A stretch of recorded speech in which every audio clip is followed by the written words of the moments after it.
Hello everyone. मैं सुप्रिया आप सभी को सुप्रिया एजुकेशन हब यूट्यूब के पेड बैच में स्वागत करती हूँ।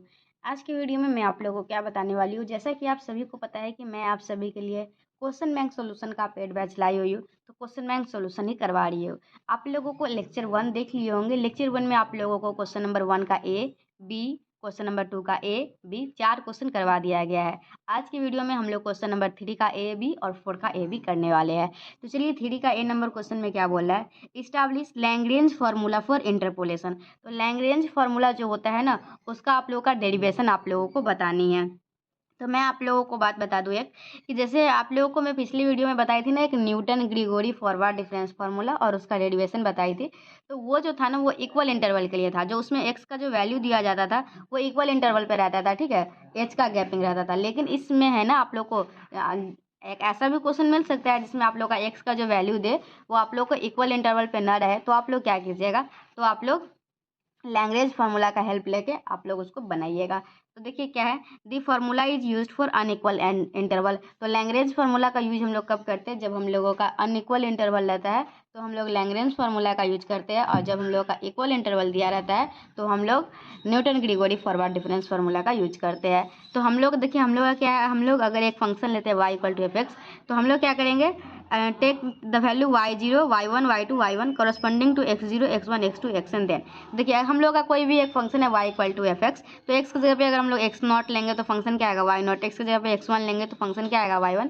तो इस तरीके से हम लोग का फंक्शन आएगा। तो हम लोग का लैग्रेंज इंटरपोलेशन फार्मूला क्या होता है, ये जो आप लोग को दिख रहा है वो, इसमें क्या होता है, x minus x1 into x minus x2 plus dash dash x minus x1 divided by x not minus x1 into x1 minus x2 into dash dash dash x not minus x1 y1, फिर plus जाएगा। और फिर देखिए इसमें क्या किए हैं, इसमें x1 x2 x3 घटाया ना, और इसमें पता है क्या घटाएंगे, x0, और यहाँ y1 है ना y1, तो x1 नहीं घटाएंगे, बाकी सारा घटाएंगे। तो x माइनस एक्स नॉट, फिर x minus x2 x minus x3, इस तरीके से सारा।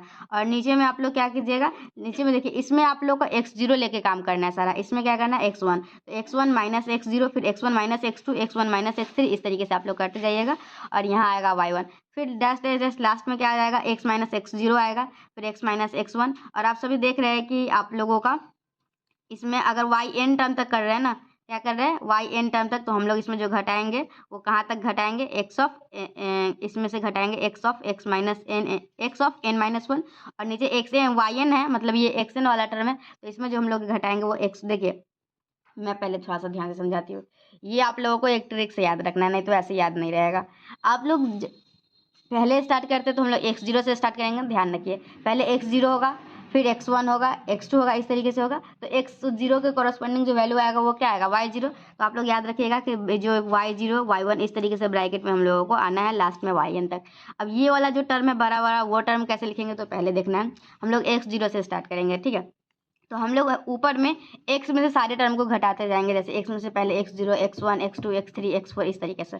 तो पहला टर्म जो है हम लोग का x0 है, तो पहला टर्म में x0 नहीं घटाएंगे, दूसरा टर्म में x1 नहीं घटाएंगे, तीसरा टर्म में x3 नहीं घटाएंगे, तीसरा टर्म में x2 नहीं घटाएंगे, इस तरीके से। जैसे इसमें x माइनस x1 करेंगे, x माइनस x2 करेंगे, बस इसमें x माइनस x0 नहीं करना है। इसमें करेंगे तो x माइनस x0 करेंगे, x माइनस x1 नहीं कर सकते, बाकी x माइनस x2 इस तरीके से करेंगे। इसमें करेंगे x माइनस 0 करेंगे, x माइनस x1 करेंगे, ये सारे टर्म करेंगे। बस हम लोग एक्स एन वाला टर्म ला रहे हैं ना, तो एक्स माइनस एक्स एन नहीं करेंगे, ठीक है, इसमें इस तरीके से। तो ऊपर वाला टर्म कैसे लिखना है वो बता दी। अब नीचे वाला देखिए, तो नीचे वाला में अगर हम लोग पहले x0 के लिए कर रहे हैं, तो x0 में से जितने भी टर्म है सारा घटाएंगे, x1 x2 x3 बारी बारी से। फिर इसमें एक दूसरा टर्म x1 के लिए है, तो x1 में से जितने भी टर्म है 0 1 2 सब घटाएंगे, x1 नहीं घटा सकते क्योंकि x1 से तो चालू ही किए। उसके बाद वाले टर्म में करेंगे तो x2 करेंगे, इस तरीके से। अगर xn वाले टर्म में से करेंगे तो xn में से घटाएंगे सब कुछ, xn में से x0 x1 xn में से x1 सारा घटाएंगे, और xn में से xn नहीं घटा सकते, xn में से xn माइनस 1 घटाएंगे। तो ये आप लोग का क्या है, लैग्रेंज इंटरपोलेशन फार्मूला है, इसको मैं आप लोग को याद करने का ट्रिक बताई, तो आप लोग इस तरीके से याद कर लीजिएगा, ठीक है। अब चलिए हम लोग इसको प्रूफ की तरफ मूव करते हैं। तो प्रूफ क्या है आप लोगों का, let y equal to f x be a function whose value, और हम लोग एक क्या किए, एक फंक्शन माने y equal to f x जिसका वैल्यू क्या है y0 y1 y2 corresponding to x equal to x0 x1 x2 x n not necessary equally space. तो क्या बोल रहा है कि इसमें हम लोग एक y1 y फंक्शन माने हैं जो कि हम लोग का वैल्यू दे रहा है y0 y1 y2 corresponding x0 x1 x2 ले रहा है तो, और जरूरी नहीं है कि जो आप लोग x0 x1 x2 ले ले वो इक्वली स्पेस हो, ठीक है, इक्वल इंटरवल हो जरूरी नहीं है, ठीक है। लैग्रेंज इंटरपोलेशन फॉर्मूला में जरूरी होना जरूरी नहीं है, मतलब इक्वल होना इक्वल इंटरवल पे होना जरूरी नहीं है, लेकिन न्यूटन ग्रिगोरी फॉरवर्ड डिफरेंस जो फार्मूला था उसमें होना जरूरी था। फिर आप लोगों का क्या बोला, देखिए since hence are n plus one pair. तो देखिए आप लोगों को जैसा कि पता होगा जो इसमें पेयर बनेगा तो यहाँ जीरो से भी ले रहे हैं ना, जीरो वाला टर्म भी, तो आप लोगों को एक n से ज़्यादा पेयर बनेगा। तो आप लोगों को क्या बनेगा, x0 y0 ही बनेगा, x1 y1 पूरा xn yn तक। तो पेयर कितना बनेगा, n टर्म है और एक जीरो वाला भी है, तो आप लोगों को n प्लस वन पेयर बन जाएगा। तो since hence are n plus one pair x0 y0 x1 y1 और xn yn और value of x and y we can represent fx by a polynomial in of degree n, ठीक है। अब हम लोग क्या करेंगे, एक पोलिनोमियल मानेंगे, जैसा कि आप सभी को पता होगा पिछला थ्योरम के प्रूफ में भी हम लोग एक पोलिनोमियल माने थे। बस आप लोगों को इसी बात का ध्यान रखना होता है कि किस में हम लोग कौन सा पोलिनोमियल मानते हैं। तो एक रफ शीट में या फिर कहीं भी रिवीजन के लिए एक छोटा सा लिख लीजिएगा कि हम लोग इस फॉर्मूला के डेरिवेशन में ये आप लोग मानते हैं पोलिनोमियल, इसमें ये मानते हैं, ठीक है। तो हम लोग देखिए क्या है, f x equal to a not into x minus x1 x minus x2 और x माइनस x1। फिर a1 लेंगे तो a1 लेंगे तो x में से x1 को नहीं घटाएंगे, बाकी सब लिख लेंगे। a2 लेंगे तो x2 को नहीं घटाएंगे, बाकी सब लिख लेंगे। an लेंगे तो x माइनस x1 को नहीं घटाएंगे, बाकी सब लिख देंगे। और ये हम लोग पोलिनोमियल लिखने का तरीका मैं आप लोगों को बता दी। अब हम लोग क्या करेंगे, इसमें जो आप लोगों को दिया हुआ है ना a0 a1 a2 a3 ये सब हम लोगों का क्या है, कांस्टेंट है, और हम लोगों को क्या करना है, इसको डिटरमाइन करना है। और बस ये सारा वैल्यू निकाल के a1 a0 a1 a2 के जगह पे रख देंगे और हम लोगों का काम बन जाएगा, ठीक है। चलिए तो हम लोग क्या करेंगे, सबसे पहले हम लोग पुट करेंगे x इक्वल टू x not y equal to y not. तो हम लोग को क्या मिलेगा, तो हम लोग जो पोलिनोमियल माने हैं ना ये पोलिनोमियल है, तो x की जगह पे क्या डाल देना है, पहले x की जगह पे x नॉट डालना है और y की जगह पे y नॉट। तो x की जगह पे x नॉट डालेंगे तो क्या हो जाएगा, x not minus x1 x not minus x2 और धीरे धीरे जाएगा x नॉट माइनस xn, ठीक है। तो हम लोग का एफ एक्स नॉट क्या हो जाएगा, देखिए यही आ जाएगा, मतलब x की जगह पे x नॉट डाल देंगे। तो हम लोगों का a नॉट जो है यहाँ से a नॉट अगर निकालना चाहे तो क्या आ जाएगा, F of x not divided by ये। अब हम लोग क्या करेंगे, पुट x की जगह पे x1 और y की जगह पे y1 पुट करेंगे। तो यहाँ से हम लोग का किसका वैल्यू आ जाएगा, a1 का आ जाएगा।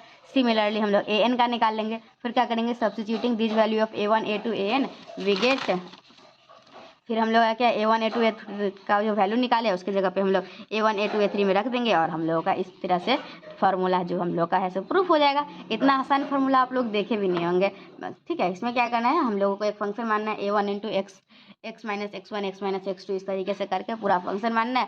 फिर हम लोगों को क्या करना है, फिर हम लोगों को पहले हम लोग को x की जगह पे x नॉट y नॉट रखना है, फिर x की जगह पे x1 y1 रखना है, फिर x2 y2 रखिएगा, फिर सिमिलरली करके n रख दीजिएगा और फिर आप लोग इसका डेरिवेशन कर लीजिएगा, ठीक है।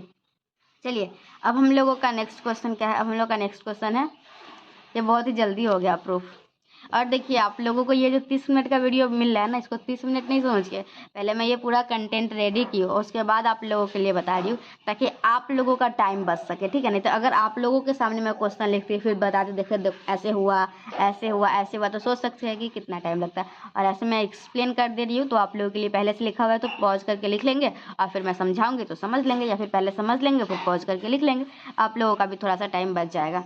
फिर देखिए क्या है, by mean of Newton divided difference formula find the value of effect from the following table। तो इस तरीके से आप लोगों को टेबल दिया जाएगा और किसी का भी वैल्यू पूछ सकता है परीक्षा में। तो हम लोगों को क्या करना होगा पता है, पहले हम लोगों को पोलिनोमियल फाइंड करना होगा, या फिर कोई जरूरी नहीं है कुछ भी फाइंड करने के लिए, आप लोगों को एक फार्मूला होता है, ठीक है।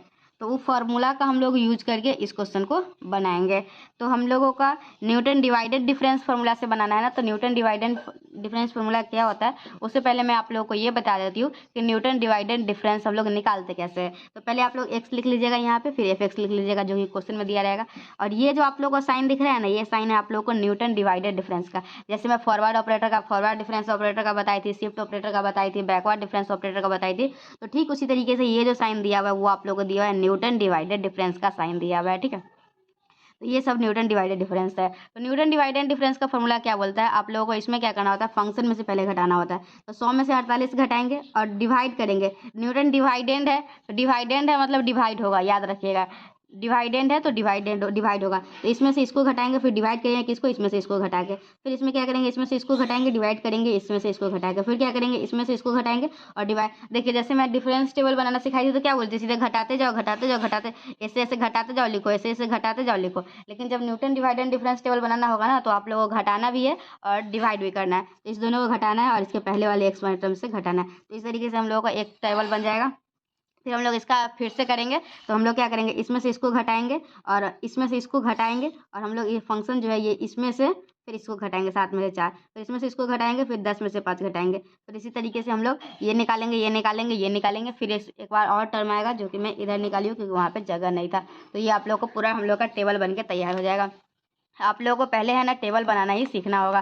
टेबल कैसे बनाते हैं, डिफरेंस टेबल भी बता रहा मैं बनाना सिखा दी हुई हूँ। बस इसमें से इसको घटा के बीच में लिख दो, फिर इसमें से इसको घटा के बीच में लिख दो, इसमें से इसको घटा के बीच में लिख दो।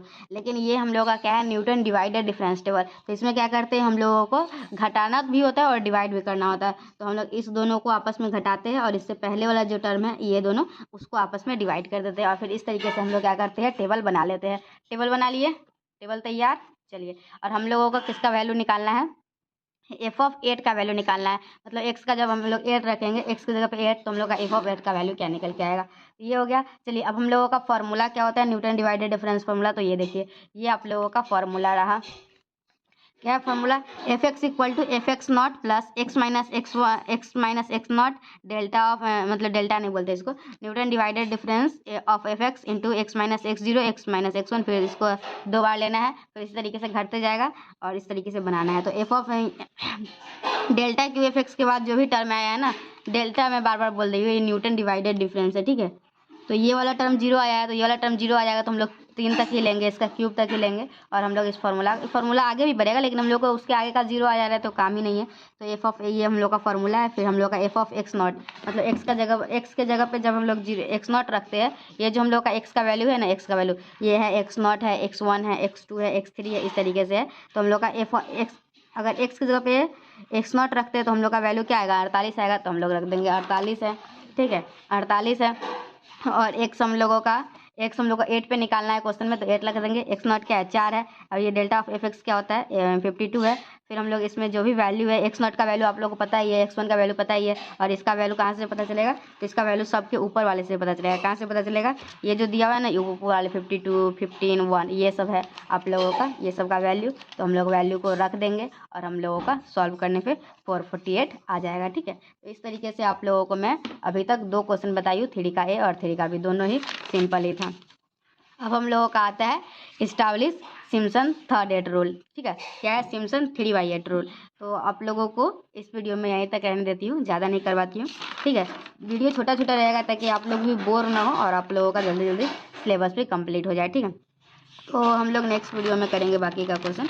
तब तक के लिए thank you and thanks for watching my video. मिलेंगे नेक्स्ट वीडियो में, till then bye and thank you and thanks for watching my video.